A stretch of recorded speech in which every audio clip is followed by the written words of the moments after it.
할렐루야. 오늘도 이 말씀 붙들고 기도할 때 또 하나님께서 은혜 주시고 또 주님의 음성 듣는 은혜 시간 되길 원합니다.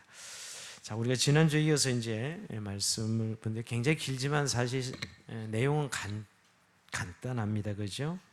우리가 지난주에 바울이 예루살렘에 내려갔다가 결국은 군중들의 시위에 눌려서 거의 죽음의 위기에 처했지만 로마 군대가 즉 천부장이 결국 간섭하여서 결국 체포하죠.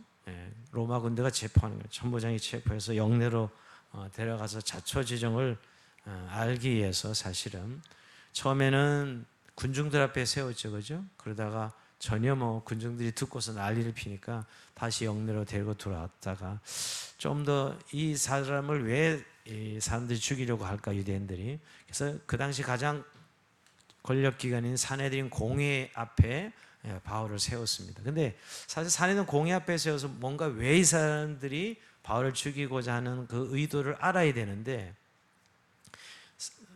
일이 이루어지지 않았죠. 사두개파와 바리새인들이 싸우는 통에 결국은 바울이 어떻게 보면 좀 전략을 쓴 거죠.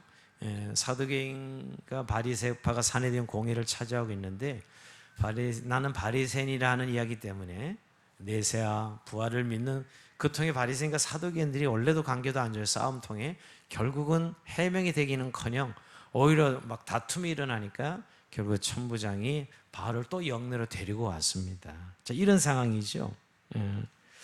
참 군중들 앞에 섰을 때도 뭐 죽여라, 저놈 죽여라 이런 입장의 위기를 만났고, 또 사내들은 공회 앞에서도 대제사장에게 잘못 이야기했다가 어떻게 보면 대제사장에게 할 말을 제대로 한 것인데 그 권위에 도전했다고 어려움을 당하고, 참 어떻게 보면 유대인들에게 문매를 맞아서 만신창이가 되는 그런 상황이죠. 어디 가도 해결되지 않고 어디 하나 자기를 도와준 사람이 없는 그런 심한 좌절감에 빠져 있어요.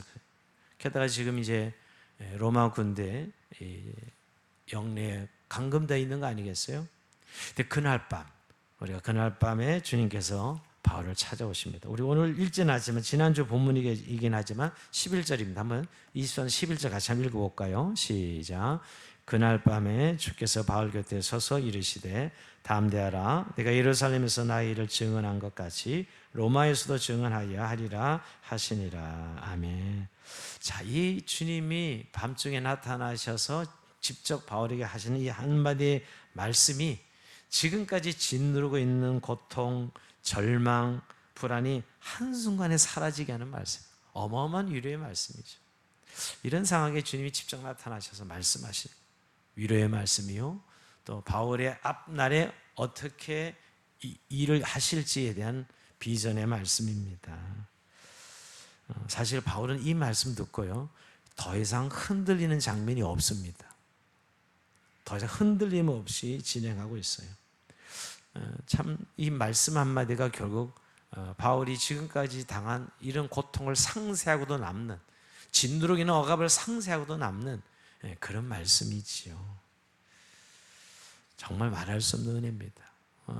여러분들 경험했을 거예요. 막 힘들었는데 하나님 한 말씀이 내게 선명하게 들릴 때, 하나님 만지심이 내 안에 성령의 임재를 통해 이루어질 때 그동안 느꼈던 절망과 아픔과 어둠이 한순간에 씻은 듯이 사라지는 그런 은혜의 시간입니다. 근데 여러분, 이렇게 위로해 주셨으면 뭔가 짠하고 변화가 나타나야 되잖아요. 환경을 감옥에서 나가게 해준다든지, 아니면 예루살렘에 있는 교회에서 막 진짜 응원건이 와가지고 대신 싸워준다든지, 그렇지 않아요, 여러분. 뭔가가 좀 이렇게 바울의 환경을 바꿔줄 만한 일이 있을 법하잖아요. 네가 예루살렘에서 나를 증거한 것 같이 이제 로마에 가서도 증언하여 하리라. 얼마나 큰 비전을 받는 말씀이에요. 그러면 뭔가 그 다음 일을 위해서 짜잔, 하나님께서 역사하시는 뭔가 일이 일어나야 되는데 변화는 전혀 일어나지 않습니다. 이게 정말 우리를 힘들게 해요. 하나님께서는 지금 나타난 말씀까지 하셨는데 달라진 건 아무것도 없어.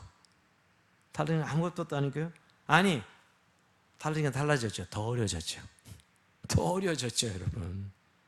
여러분, 이런 우리가 성경 읽으면서 정말 이런 것을 잘 살펴봐야 돼요. 사실 오늘 더 어려졌다니까요. 이런 말씀 듣고 우리가 기대하는 건 뭔가 변화가 짜잔 해서 길이 확 뚫어지고 열어지는 이런 역사가 이래야 되는데 그렇지 않다는 것이죠. 오히려 사내들은 공회에서 바울을 정죄하는 일이 실패되자, 자, 유대인들은 이제 40명이 이제 바울을 죽이기 전에는 먹지도 않고 마시지도 않겠다. 한마디로 바울을 살해하겠다는 특공대가 만들어진 거예요. 40명으로. 그것도 한두 명 들어 40명이 우리가 바울 저놈을 죽여 끝장을 보자 하는 특공대가 만들어진 거죠. 치밀하게 전략까지 세웁니다. 어떻게 바울을 죽일 것까지. 한번 이렇게 이 내용을 여러분 제가 뭐 다시 읽으면 시간이 없으니까 결국 이제 전략을 어떻게 해서 어떻게 죽이려고 하냐면 이제 천부장에게 가서 야, 우리 한 번 더 사내들은 공회에 바울을 불러달라. 바울이 어떤 죄가 있는지 한번 물어보겠노라. 그러니까 이 천부장에게 바울을 데리고 달라. 사내들은 공회까지 데리고 달라 할 때 그 중간에 매복해 있다가 40명 매복해 있다가 죽이겠다는 거예요. 그냥 뭐 변호를 들으려고 하는 게 아니고 중간에 매복했다가 지나가는 순간에 잡아서 죽이는 거죠. 생각만 해도 서늘해. 남의 일이라고 별로 이렇게 표정들이 별로 굉장히 막연, 덤덤하신데 말이에요. 저는 누가 저를 한 사람만 저를 미워해도요 잠 못 잘 것 같아요. 누가 이런 40명이 너 죽여 하고 지금 이런 상황이 벌어질 때 그 억압과 압박은 어떨까요, 여러분? 얼마나 두려울까. 여러분, 누가 나를 미워만 해도 힘든데 죽이겠다고 너 죽이기 전에 내가 밥도 안 먹을 거야 이런 사람이 40명이 지금 있다고 생각하면 얼마나 힘들까요, 여러분? 참 그런데 여러분 40명만 바울을 이렇게 대적하고 있나요? 아니에요. 대제사장, 장로들 대부분의 유대인들이 다 지금 바울을 죽이려고 하고 있다는 거예요. 바울 한 사람을 놓고 수많은 사람들과 막강한 세력들이 바울의 목숨을 노리고 있습니다. 근데 여기서 좀 아쉬움이 있어요. 저는 뭐죠? 그 당시 예루살렘 교회는 뭐냐? 여러분, 이 당시 예루살렘 교회 그때 야고보랑 대화하다가 결국 야고보 제안에 실천하다가 이런 일 당했거든요. 사실은 야고보 그 당시 감독인데 어디에도 예루살렘 교회가 바울을 도왔더라가 안 나와. 제가 짐작하기는 만약에 예루살렘 교회가 바울을 돕다가는 자기들이 다시 당할 걸 생각하고 이러지도 못하고 저러지도 있는 것이죠. 근데 너무 차별이 심해요. 베드로 같은 경우는 여러분 감옥에 들어갔을 때 예루살렘 교회가 얼마나 합심해서 기도합니까? 정말 그 기도를 들으시고 옥문이 열어져서 빠져나왔잖아요, 여러분. 막강한 중보기도의 도움을 받았다고, 베드로 같은 사람은. 근데 오늘 이 바울이 이렇게 갇혀 있는데 아니 예루살렘 교회는 뭐 하는 거예요 지금? 꽤 컸을 건데 말이에요. 그래도 전혀 찾아보니까 없어요. 중보한테 했다는 기록도 없고. 근데 제가 아까 짐작한 대로 결국 자기들이 이 유대인들을 지금 이 세력 앞에 당할 수가 없으니 지금 예루살렘 교회는 이방 선교는 자기 일은 아닌 거야 아직. 이방 선교는 바울의 일인 거예요. 자기 일은 아닌 거죠. 괜히 했다가 또 공격받을까 봐 전전긍긍하고 있는 것이죠. 분명히 심정적으로 도와야 되겠다고 생각했지만 실제로 어떤 액션도 나오지 않습니다. 정말 대적들은 유대인 전부야. 그 예루살렘 교회가 있긴 했지만 정말 바로 혼자입니다. 혼자. 얼마나 외롭고 힘들었을까. 저는 오늘 묵상하면서 굉장히 좀 힘들었어요. 사실은 개인적으로. 야, 바울이 이 당시에 홀로였을 텐데 그 홀로의 중압감이 얼마나 컸을까 하는 생각입니다. 정말 그래서 주님이 이렇게 나타나셔서 바울아 담대하라. 네가 여기 예루살렘에서 나를 증언한 것 같이 로마에서도 증언하리라. 이 말씀이 정말 바울의 인생을 완전히 살린 것이죠. 근데 여러분 바울은 어디에도 이 이후로 두려워하거나 무서워했다거나 떤 적이 없습니다. 두려워하지 않습니다. 오히려 40명의 유대인들이 그를 죽이기 전에는 마시지도 않고 먹지도 않기로 맹세했다는 말을 들었을 때 바울은 침착하게 행동했습니다. 이 사실을 누가 알려주죠? 바울의 생질이, 바울이 조카가 가서 이 사실을 알려줬을 때 서우스라치게 놀란다든지 자빠진다든지 이러지 아니하고 담대하게 야 천부장에 가서 네가 이야기해. 이렇게 아주 너무나 침착하게 행동했다고. 저는 이 소리만 들어도 거기에 눌려가지고요 못 움직일 거예요 아마. 저 같은 사람 40명이 나를 매복했다가 죽이려고 지금 작정하고 있다고? 이 소리만 들어도 소스라치게 놀라서 더 이상 아무 일도 진행하지 못해요. 근데 정말 바울은 지금 이후로부터 얼마나 침착, 법정 앞에 설 때, 총독들 앞에서 재판 받을 때 얼마나 담대합니까 여러분? 거꾸로요. 죄수가 아니고 오히려 그 재판장인 총독들이 죄수 같고 오히려 바울이 재판장 같다니까 여러분. 이제 살펴보겠지만은 여러분 결국 나중에 이제 재판받고 배 타고 로마로 호송되죠. 배가 파손되어서 죽을 수밖에 없는 상을 만나기도 합니다. 그때도 전혀 두려워하지 않습니다. 바울은. 섬에 상륙해 독사에 물렸을 때도 얼마나 태어났는지 몰라요. 바울이 전혀. 우리 같으면 난리 폈을 텐데 뱀에 물렸어도 태어납니다. 저는 이 바울이 이런 태도가 어디서 나온 것일까? 일부러 누가 기록할 때 바울을 위대한 사람으로 기록하려고 그랬을까요? 아닙니다. 사실이었기 때문이죠. 사실 바울은 그 밤중에 나타나셔서 주님께서 네가 로마에 가리라 한 말씀이 자기 삶에 이루어질 것을 확실히 믿은 거죠. 하나님이 나타나셔서 네가 로마에 가서도 나를 증언하여 하리라 하신 이 말씀을 100% 신뢰하고 믿은 것입니다. 그거 11절 그 말씀이죠 여러분. 그 말씀 때문이에요. 모든 사람이 바울을 죽이려 했지만 그 바울의 마음을 사로잡고 있는 것은 환경이 아니었고 그 말씀이었어요. 말씀이. 바울의 마음을 말씀으로 사로잡고 있는 거예요. 하나님께서 내가 너를 로마에 가서 나를 증언하여 하리라. 그러니 넌 죽지 않아. 넌 죽을 수가 없어. 너는 죽을 수가 없어 이거죠. 그 말씀이 바울의 마음을 사로잡고 있는 거예요. 결국 사람은요 뭐가 사로잡고 있냐가 문제예요. 세상이 들어 세상이 그 마음을 사로잡고 있으면 그 사람은 뭐 보나 마나죠 여러분. 그죠? 늘 돈 두려워서 돈이 와서 그 충격 주면 그냥 거기에 완전히 노예가 되는 건 뭐 너무나 당연한 거죠. 근데 오늘 바울의 마음은 비전에 하나님께서 오늘 로마에 가서도 나를 증언하는 말씀이 그 마음을 사로잡고 있는 것입니다.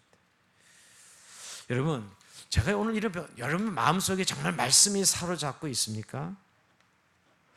우리가 정말 이 세상을 살아가면서 여러분, 우리가 승리의 비밀은 내 심령에 말씀이 나를 사로잡아야 되거든요. 근데 환경이 나를 사로잡아, 내 욕망이 나를 사로잡아, 내 느낌이 나를 사로잡아요. 우리가 늘 성령 충만을 구하는 이유가 뭐가 나를 사로잡고 있냐면 내 존재를 말이에요.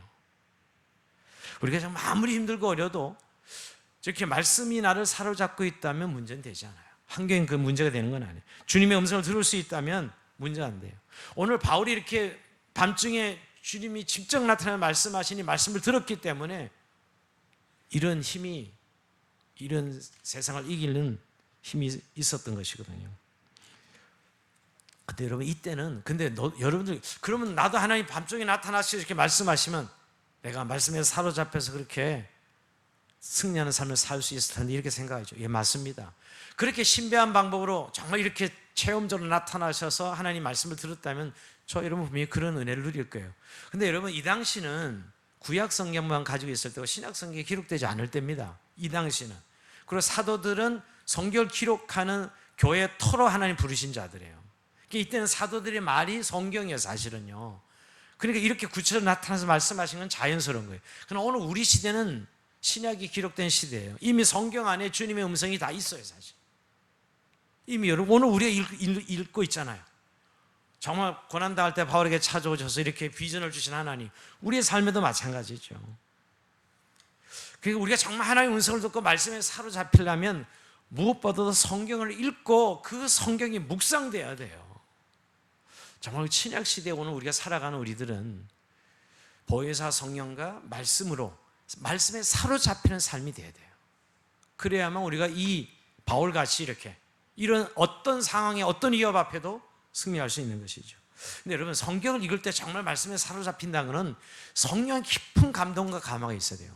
성령의 감동과 감화 없이 말씀이 있는 것은 그냥 동화책 수준과 별다르지 않아요. 건성징악 동화책 읽는 듯이 그냥 성경 그런 좋은 이야기가 있고 좋은 말씀이 있고 또는 뭐 대부분들은 복받는 말씀만 크게 써가지고 자기 마음속에 있는 말씀처럼 생각하는 분들 많아요.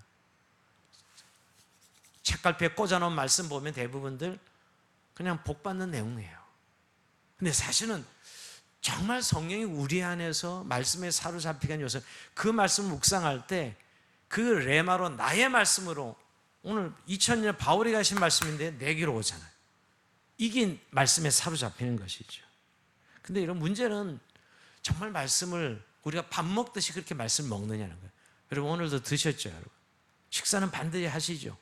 근데 정말 이런 말씀 안 먹으면 영적으로 죽는 거 경험하면서도 우리는 잘 그걸 모르는 것 같아요. 몰라요. 아직 나는 썬데이 크리스찬이에요. 어떤 분은 아주 당당하게 저보고, 목사님 저는 아직 썬데이 크리스찬이에요 그러더라고요. 그래서 그게 뭔가 자랑도 되면서 제가 보기에는 이게 핑계하는 거예요. 핑계. 나한테 더 이상 요구하지 마세요, 이런 이야기로 제가 들리더라고요. 근데 여러분, 우리가 정말 하나님 자녀가 됐고 이제 적어도 어린아이 시기를 지나면 이제 내가 스스로 말씀을 먹어서 그 말씀이 성령의 감동과 감화로 나를 사로잡는 말씀이 되어야 되는 것이죠. 사실 환경의 문제를 핑계대기 시작하면 우리의 신앙생활은 늘 그 핑계 속에 헤어나지 못합니다. 사실은 주님의 음성을 듣지 못하기 때문인데 자꾸 우리는 환경을 이야기하는 거죠. 지금은 코로나고, 코로나만 있어서요, 여러분? 그렇지 않거든요. 그전에 뭐 내 개인사적으로 얼마나 어려움이 많았어요. 근데 우리는 하나님과 관계에 있어서 문제가 있으면 기도합니다. 문제를 해결하는 시도는 있어요, 우리에게는. 그러나 진정 내 안에 말씀을, 나를 사로잡는 그런 주님과의 깊은 교제는 하지 않는다는 거예요. 저는 요즘 사람들과 관계도 이렇게 보면요, 사람들과 관계가 굉장히 피상적이에요. 그냥 그 시간 때우는 그 정도에서 더 나가지 않습니다. 뭐 같이 밥도 먹고 뭐 수다 정도 떠는지만 얘기를 들어보면 내 안에 있는 이야기는 전혀 타치되지 않습니다. 우리가 나도 모르게 툭 튀어나와서 그 안에 있는 이야기가 서로 타치될 때 이게 진짜 교제가 되는 거거든요. 그 사람이 훅 내 안에 들어오게 되고요, 교통이 돼요. 그 사람을 생각하지 말라도 생각이 나, 그러면. 근데 늘 뭐 밥 먹고 피상적으로 그냥 즐거운 시간 때운 거예요. 뭐 그것도 즐거운 거죠, 여러분. 그것도 필요해요. 필요 없다는 이야기를 하는 게 아닙니다. 제가 교제 이야기하려고 하는데, 근데 거기서 멎어요. 그 정도예요, 그건 관계가. 적어도 그 사람은 내가 원할 때, 필요할 때 그 사람 내게는 필요한 사람은 아니에요. 힘들 때 그 사람이 내게 도움되는 사람은 아닙니다. 하나님과의 관계도 그렇다는 거예요. 오늘 우리가 문제를 생길 때는 하나님 앞에 뭔가 시도해요. 기도도 하고, 여러분. 그런데 진짜 하나님의 법과 하나님의 마음을 알려면 우리 안에 말씀이 매일매일 밥 먹듯이 늘 묵상되면서 이렇게 성령으로 계속 우리 안에 붙잡혀야 되는 거거든요. 이렇게 말씀이 계속 흘러가야 돼. 그래서 이렇게 삶의 현장 가면 말씀이 생각나고요, 말씀 보면서 현장이 생각나야 돼. 그게 성경을 제대로 묵상하는 사람들이에요. 오늘 성경 읽고 나면 읽을 때 현장이 생각나. 내가 부딪힌 현장. 그리고 현장에 가면 말씀이 생각이 나요. 그게 말씀을 먹는 사람들의 삶입니다. 오늘 바울이 이렇게 음성을 들었기 때문에 오늘 그 두려움을 이겨낼 수 있었던 것이거든요. 진짜 하나님의 법과 하나님의 마음이 내 안에 훅 들어와야 돼요. 하나님의 마음이 느껴지는 거예요. 정말 하나님이 내 일상 속에서 나를 사랑하는구나, 정말 하나님께서 이 문제 속에 함께 하시는구나 라는 사실이 느껴진다면 우리가 왜 두려워해야 돼요? 우리는 근데 내 뜻대로 살고 싶고 문제는 해결받는 수준의 종교성에서 머물면 더 이상 우리가 그런 하나님 말씀의 음성을 들을 수가 없어요. 저는 지금의 교회는 이 싸움이라고 생각합니다. 정말 그리스도의 제자의 길을 가느냐, 그냥 교회 안에 교인으로, 그리스도인으로 그냥 하나님의 은혜와 복을 누리고 싶어서 그냥 그 안에서 머물고 있느냐 하는 거죠. 그러려면 매일 밥 먹듯이 매일 묵상은 해야 되는 거예요. 그 묵상이 없는 삶, 그것은 하나님의 말씀을 듣지 못하는 삶과 동일하다고 저는 생각합니다. 그것을 바쁘며 돈 버는 것 때문에, 자식 키우는 것 때문에 전부 익스큐즈 하면 결국 우리는 금방 이제 뭔가 여유가 있을 때 노인이 됐을 텐데요, 벌써 60이서 넘어서 모든 것들이 이제 사실 이렇게 정리되는 시간이에요. 근데 이미 그때는 불가능해요. 제가 보니까 이미 고착화돼서요, 아무리 바꾸려고 해도 바꿔지지 않아요. 고착화돼서. 지금이 바로 하나님께서 그런 은혜를 통해서 말씀으로 우리가 계속 먹을 수 있어야 돼요. 그러니까 늘 신앙이 왔다 갔다 하는 거예요. 사실은 따지고 보면 늘 나는 하나님 사랑을 의지하고 믿는 것 같지만 환경이 이럴 때도 이렇게 바뀌고 환경이 지나면 또 저렇게 바뀌고. 오늘 바울에게 저는 이 비밀이 뭐야 도대체. 바울이 이렇게 이런 환경은 하나도 안 바꿔주시는데 왜 바울은 그 비전을 따라 가고 있느냐 말이에요. 그의 마음을 사로잡고 있는 하나님 말씀이에요. 자, 근데 여러분, 우리가 그 이후로 지금 이 바울이 얼마나 위기를 만나고 있냐 하면, 그 위기 속에 지금 바울을 죽이려고 이미 다 계략까지 세워놨잖아요. 근데 하나님이 간섭해요. 그래서 제가 아까 하나도 하나님이 변화는 없다 그랬지만, 이렇게 죽이려는 음모가 치밀하게 진행되지만 비전의 사람, 하나님의 사람을 하나님이 내버려 둔 거냐? 아니라는 거예요. 절대 목숨만은 손 못 대게 하나님이 건지시고 있어요. 어려움은 당하고 있어요. 고난은 당하고 있지만 목숨만은 절대 손 못 대게 하고 있어요. 하나님이 좀 어떻게 보면 짓궂으시다. 저는 왜? 목숨이 아니라 좀 환경도 좀 좋게 만들어 주시지. 저는 늘 그런 생각입니다. 고난 좋아하는 사람 손 들어보세요. 아무도 없습니다. 저도 너무너무 힘들어하는 사람이에요. 그러나 오늘 여기 보면 하나님이 결정적인 성에 간섭합니다. 결국 이 이야기를 누가 알아요? 바울의 생질, 바울의 조카가 이 사실을 알게 됩니다. 그래서 여러분 삼촌한테 달려가는 거죠. 삼촌, 이런 일이 있어요. 지금 형 삼촌을 죽이려고 40명이 매복해서 지금 죽이려고 하고 있습니다. 이 사실을 알게 되죠. 자, 이 알게 되고 결국은 천부장에 가서 이야기하게 합니다. 천부장이 가서 들어요. 근데 여러분, 생질이 알게 된 것도 하나님의 정말 놀라운 은혜지만 이 천부장이 그 소식을 듣고 그럼 묵살할 수 있잖아요. 안 그래요, 여러분? 천부장이 묵살할 수 있죠. 근데 오늘 천부장이 그 사실을 듣고 바울을 적극적으로 건져줍니다. 그것도 그냥 보통 건져주는 게 아니라, 야, 천부장이 이렇게 바울 편이었나? 여러분, 지금 죄수로 그냥 하나 묶어 두는 거에 지나지 않는데, 천부장은 가이사로 이제 호송하는데 지금 그걸 그 매복팀을 따돌리려고 밤 9시경에 바울을 가이사라 벨리스 총독에 데려갑니다. 그리고 천부장이 어떻게 만약에 상황을 대비하기 위해서 보병 200명, 마병 70명, 그리고 창 쓰는 사람 200명. 와, 이거 아무리 생각해도 좀 너무 과잉이야. 아니 40명이 지금 매복해 있다는데 뭐 이렇게 많이. 그것도 밤중에 지금 이미 시간 타임도 그들이 제대로 잡지 못하도록 하는 시간에 가면서도 만약을 대비해서 470명의 군대를 동원하고 있어요. 예루살렘이 주둔하고 있는 로마 병력의 절반을 바울 호송하는 데 쓰고 있어요. 저는 이 사실을 오늘도 묵상하면, 야, 천부장이라는 사람이 이 지금 이방 사람 한 사람에게 이런 호의를 베풀다니. 뭐 그냥 무관심하게 그냥 원래 가기로 했던 대로 가서 만약에 뭐 죽으면 끝이지 뭐가 있어요. 안 그래요? 뭐 자기들끼리 뭐 그냥 어떻게 하다 죽이면 그만은 아니겠어요, 사실은. 여러분, 이게 이제 2000년 전 이야기입니다. 지금도 그런, 뭐 나와 관계없는 일이라면 뭐 그냥 뭐 니네들 죽든 살리든 내가 무슨 상관이야, 이럴 수도 있는 이런 것이 인지상정인데, 오늘 천부장이 이렇게 군대를 동원해서 바울을 완벽하게 완전하게 수송합니다. 이건 전적인 하나님의 간섭이지요. 하나님의 간섭입니다. 그래서 여러분, 한 가지 우리가 이렇게 내가 정말 하나님의 사람이고 하나님의 비전을 이루는 사람인데 이렇게 내게 우겨쌈을 당하는 고난이 있다. 그때 한 가지 분명히 고백하십시오. 난 절대 죽지 않아요. 우겨쌈을 당하여도 절대 죽지 않습니다. 왜? 하나님 도움이 있기 때문이죠. 우리가 하나님 뜻대로 살려고 순종하는 그런 삶을 살고 있다면 절대 두려워할 필요가 없어요. 하나님이 결국 오늘 이렇게 누구의 손을 통해서라도 보호하시고 인도하고 계십니다. 저는 이 하나님의 간섭을 보면서 우리가 눈에는 그냥 건져내 주시지라는 보호를 기대하고 있지만, 결국 하나님은 하나님 방법대로 바울이 로마에 갈 수 있도록 모든 어떻게 보면 플랜을 짜놓으시고 일을 하시는 하나님이십니다.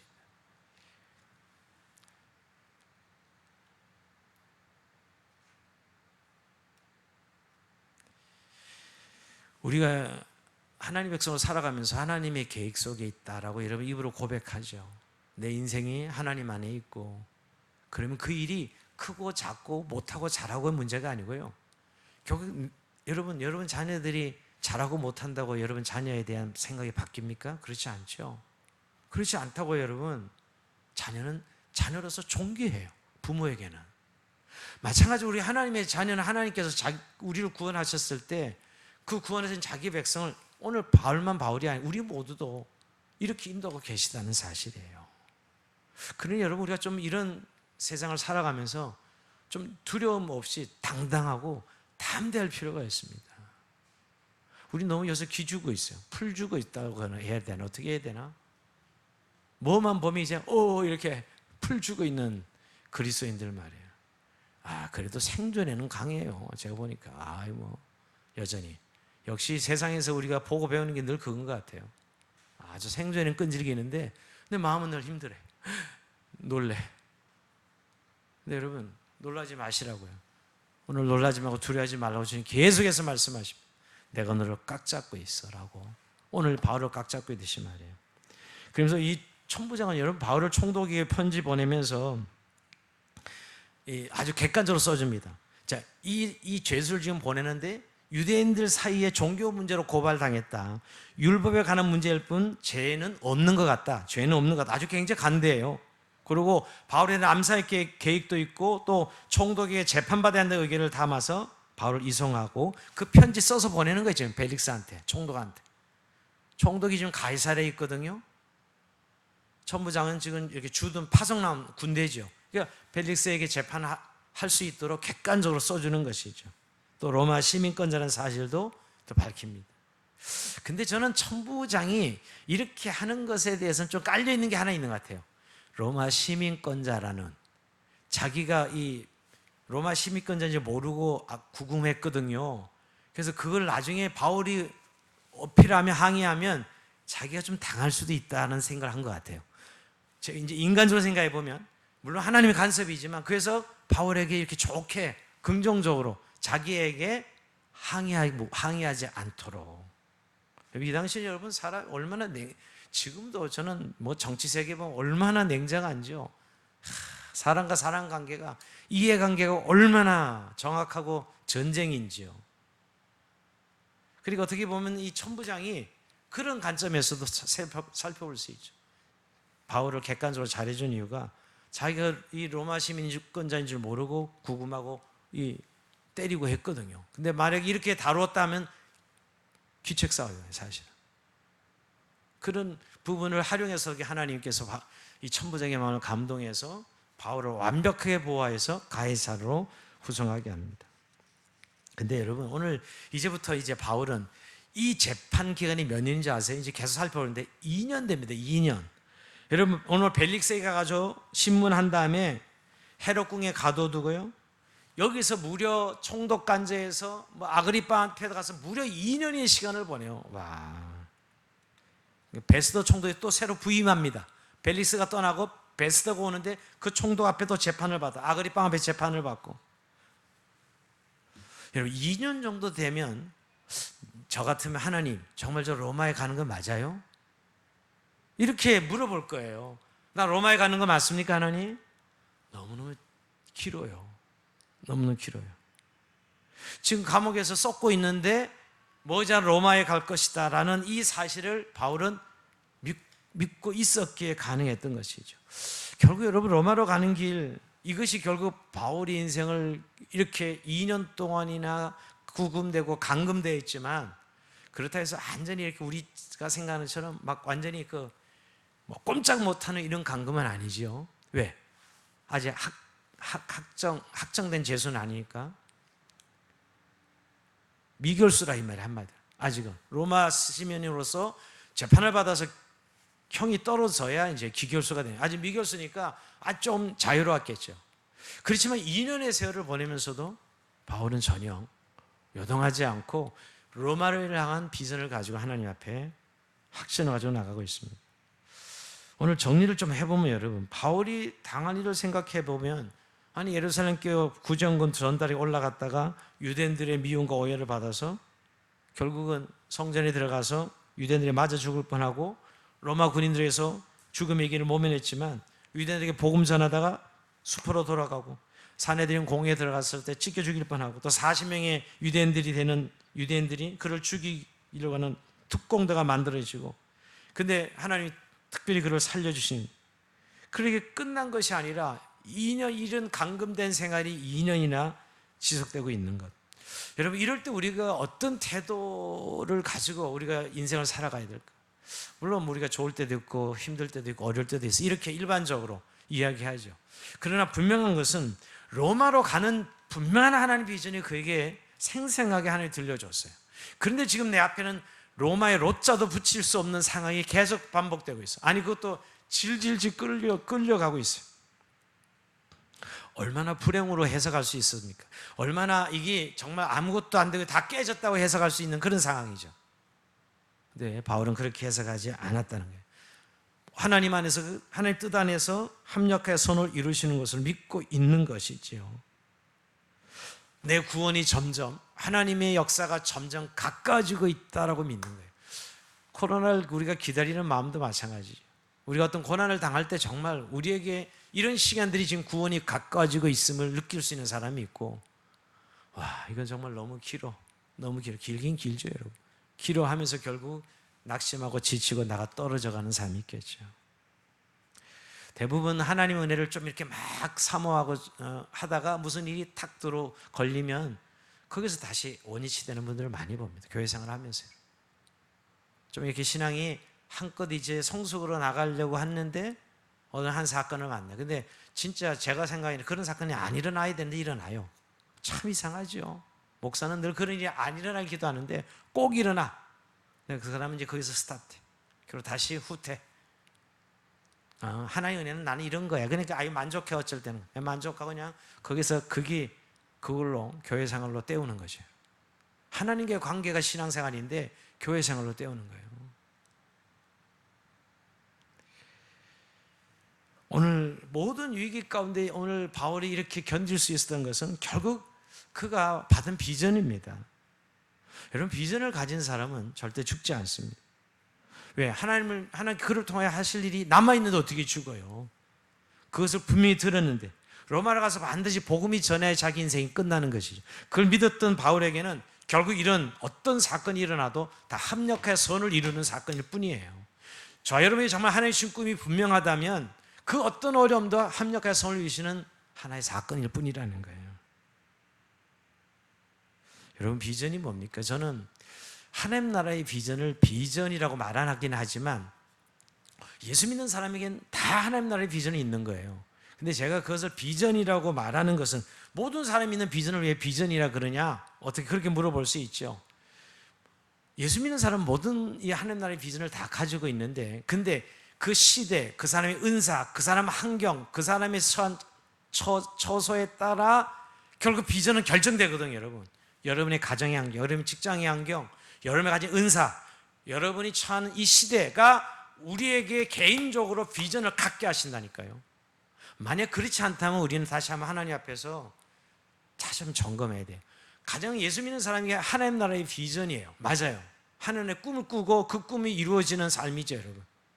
근데 그 개인에게는 우리가 시대 속에 태어나고요, 남자로 태어나고 여자로 태어나고 대한민국의 사람 태어나고, 자, 이런 것들이 결국 우리가 환경인데 은사예요. 이것으로 인해서 우리의 개인적 비전이 있어요. 여러분, 수많은 교회가 있는데 죄악교회 와서 불어권 선교라는 선교적 비전을 늘 기도합니다.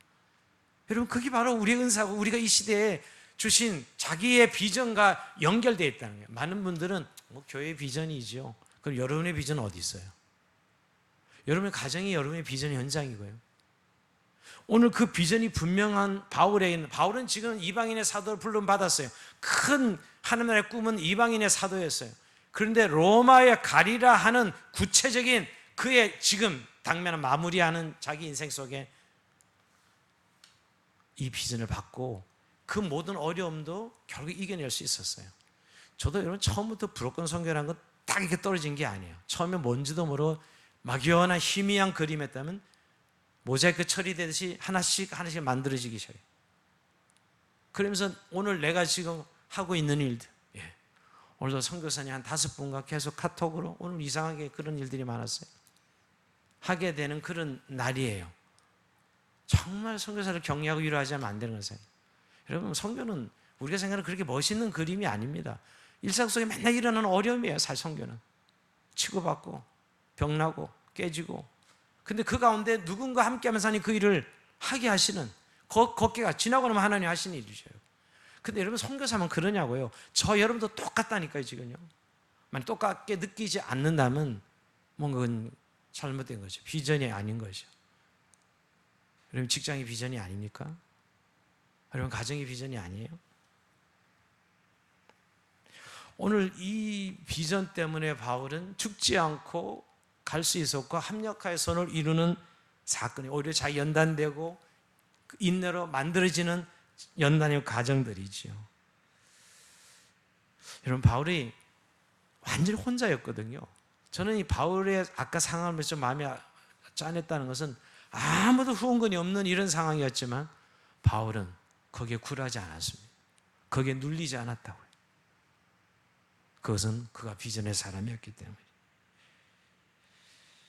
여러분, 우리에게 이런 확신이 있다면 우리의 인생은 좀 더 우리가 열심히 하자 잘하자가 아니고요, 자꾸 이런 설교하면 또 잘하라는 소리, 열심히 채찍을 가하는구나 하는 설교를 하는데 그게 아니고요, 내 안에 하나님의 비전이 있느냐는 거예요. 비전이 있으면 우린 그런 삶을 살아지게 돼 있어요. 그게 사람에게 있는 게 아니거든. 그 능력이요, 내 안에 있는 게 능력이 아니야. 결국 하나님이 자기 백성들이 두신 비전 때문에 우리를 말씀으로 끌고 가고 있는 거죠. 끌려가고 있는 거라고, 저와 여러분이 사실은요, 오늘 우리의 삶의 현장 속에서. 그럴 때 정말 하나님께서 정말 사랑하는 자 곧 그 뜻대로 부르신 분 자들에게 모든 것이 합력하여 선을 이루시니라, 뭐로 가나 절로 가나 잘 된다는 이야기가 아니라 이 말씀이요, 결국 우리가 하나님 뜻을 이루어가는 삶을 살고 있는 거예요. 늘 자기 연민, 자책, 자기 학대, 자기 교만, 이 본성의 삶을 빨리 우리가 탈피해야 돼요. 여러분, 늘 뭐 때문에 힘들어하는 거예요? 답은 자기 연민입니다. 자기 학대예요. 그래서 좋을 때는 교만입니다. 나 잘난 맛에 뭔가 우쭐해가지고, 여러분, 그 우리 본성의 삶이에요. 그냥 우리 안에 말씀과 비전이 우리를 사로잡으면 여러분, 결국 그 말씀 본성을 거스리면서, 그리고 이런 시간 되면 보통 세상 사람들은 때리치고 딴 거 하고 때리치고 에이 캐세라 세라 하든지, 세상을 한번 욕을 하든지 하늘질로 욕을 해버리고 다시 뭔가 새로운 일을 또 해보죠. 여러분, 세상 사람들은 그렇다고요. 오늘 그리스도인들에겐 말씀이 자신을 붙들고 가고 있기 때문에 가고 있는 거예요. 어떤 상황이 와도 고통은 당하죠. 고통이 없다는 이야기를 하는 게 아닙니다. 어려움이 없다는 얘기를 하는 게 아닙니다. 결국 주님 때문에 내 인생이 지금 가고 있는 것이죠. 이게 은혜입니다. 이게 깨닫는 게 은혜고요. 그래서 순간순간 하나님께서 주신 은혜를 찬송할 수밖에 없는, 예배자로 살아갈 수밖에 없어요. 그래서 여러분, 우리가 비전과 예배는 그냥 같이 붙어가고 있는 거예요. 절대 떨어지지 않아요. 그래서 요즘 많은 사람들이 떨어뜨리더라고요. 비전을 이야기하면서 예배는 없어요. 그건 자기 비전이 쓰죠. 여러분, 자기 비전이 있어요. 오늘 이 바울의 위기를 당하는 바울이 이런 상황 가운데 승리할 수 있었던 그의 가슴 속에 들려준 하나님의 말씀, 성령의 감동과 함으로 우리에게 준 하나님의 말씀이 우리를 사로잡기를 원합니다. 또 한 가지, 그의 가슴 속에 로마에 가야 하리라 하는 이 비전이 결국 그를 그 어떤 상황, 2년이란 긴 세월 속에서도 이기게 한 것처럼 우리에게도 성령이 임하시면 권능을 받고 꿈을 꾸는 사람들로, 비전의 사람들로, 그래서 우리의 교회 공동체가, 우리의 가정의 현장이, 우리의 삶의 현장이, 직장의 현장이, 내 일상의 현장이 비전이 되는 현장이 되도록, 나를 통해서 그 비전을 이루시는 하나님을 따라가는 현장이 될 수 있도록 기도하는 저희의 삶이 되길 주의 이름으로 축원드립니다. 저희 찬송합시다. 주가 보이신